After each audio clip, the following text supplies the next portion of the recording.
The aim of Contour Academy is to teach people all the necessary skills to be able to fit their own panels to the vehicle. So whatever background they come from, whether it's from an amateur status or a professional status, is teaching the professional skills so that they can fit things in a professional manner.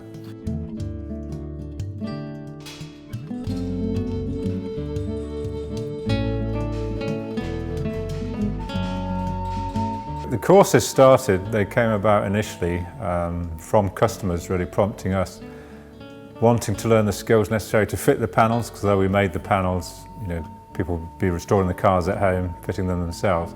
There's still a lot of skill involved in fitting, even a good panel needs a skilled person to fit it. So firstly we had a couple of guys that came along and we did, give them a bit of tuition, a bit of one-to-one. Didn't really pay because of the time thing, it just took up too much of our time. But it just made us think about, what we could do and the fact that there was a need for these skills for people restoring their cars at home, but also what's happened over, the last 30, 40 years. We've seen a decline in the standards even amongst professionals when it comes to fitting parts to cars. This course is a lot better than what I thought.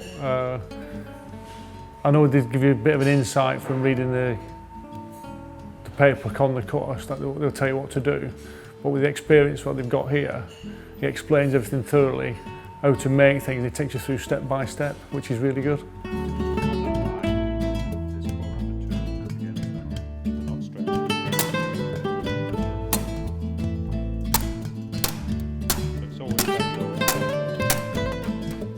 There are a lot of myths and basically misinformation about the techniques or around the techniques involved in shaping panels, welding panels and so on. A lot of this has obviously come about by the use of the internet, magazine articles that are ill-informed, even some of the books we see are badly written. And I think a lot of it's come about because people have sort of written things down that are hearsay rather than the actual truth. So it's dispelling a lot of those myths. A lot of myths are particularly around welding. People have this fear of welding aluminium. They'll say it's really difficult. Well, I've taught, there's nobody I haven't been able to teach to weld aluminium within 4 days. So it's not that difficult if you're using the right techniques, doing it in the right way. There's a lot of myths around how the wheeling machine works, how you would use it. So one of the poor ways of doing things is you'll see people wheeling quite a deep shape from a flat sheet of metal on the wheel, using lots of pressure. And of course it just causes lots of problems, it will distort the metal and so on. There are better methods to gain the initial shape. The wheeling machine really is used mostly to smooth the panel and just to alter the shape slightly. I think the realisation that what can appear to be quite intimidating is actually quite straightforward, and so it's a question of understanding the technique and then having the time to practice it. And I think certainly getting the basics of welding, so never touched a welder before, so I'm starting to see that again that's quite a straightforward skill. It's just a question of practice. The two courses comprehensively cover all the techniques involved in making panels. Where the first course covers all the general hand techniques involved, the second course covers all the techniques around the jig building, pattern making, tool making side of things. So together, it's a very comprehensive coverage of all of those techniques.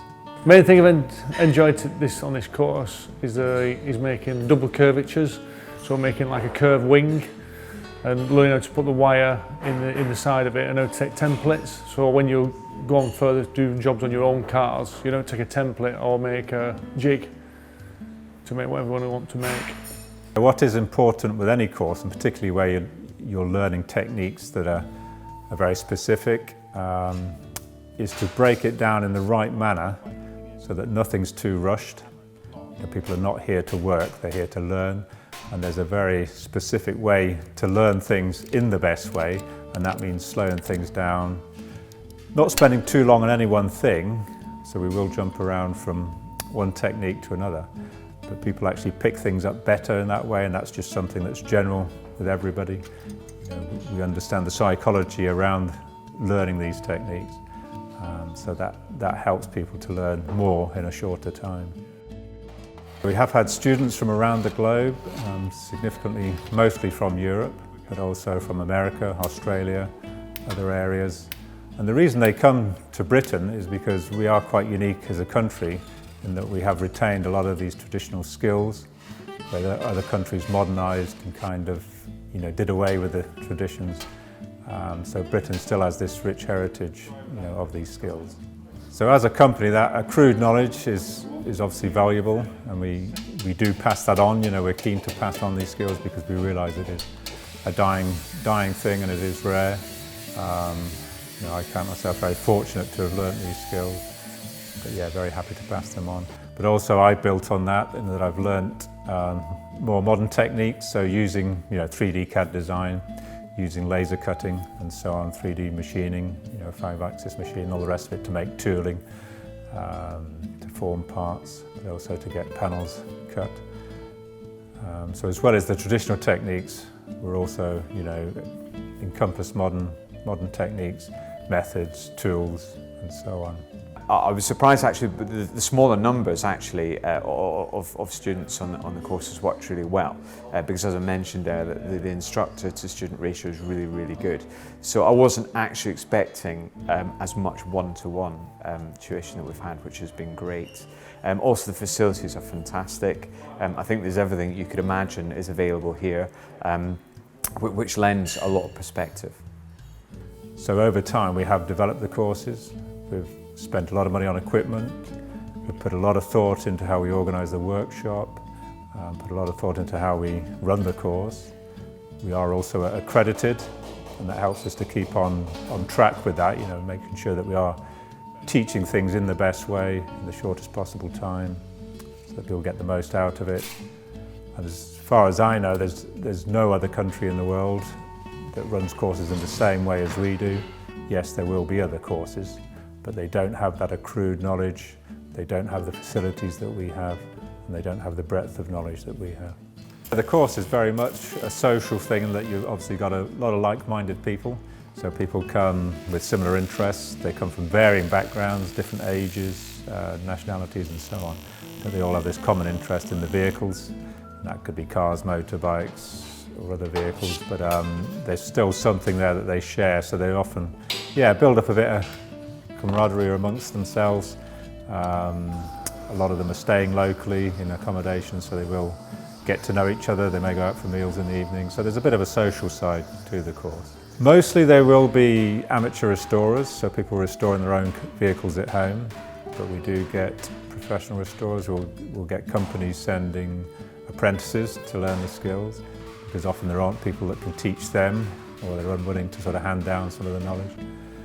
And the benefit from the course is that it is very structured, so they're learning a lot of techniques in a very short time, and it's something that will basically save them years in terms of learning on the bench. What they can learn here in 4 days would take several years trying to teach themselves or even learn from others. The feedback we get from students that have been on the course, particularly about the equipment, the layout of the workshop and so on, is very positive, because they know that they benefit from having their own space, their own tools, their own setup, so they can work within their own space but also work at their own pace. I think the first thing I would say is don't be put off by cost.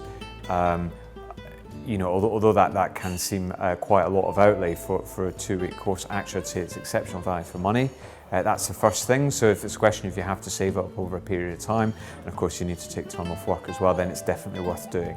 And I think in terms of preparation, say think about what it is that you want to get out of it, and what you want your end state to be. And in terms of having no practical experience, no practical skills whatsoever before you arrive here, that's not a problem at all. As I said, I had absolutely none, and I haven't found that to be an issue. And I'd say just come here with an open mind. I've told 3 people already about coming on this course who have got classic cars, and a couple have got old bikes, and they tinker about in their own time. We do it all together, and I've told them already they need to come on this course. It's a fantastic course.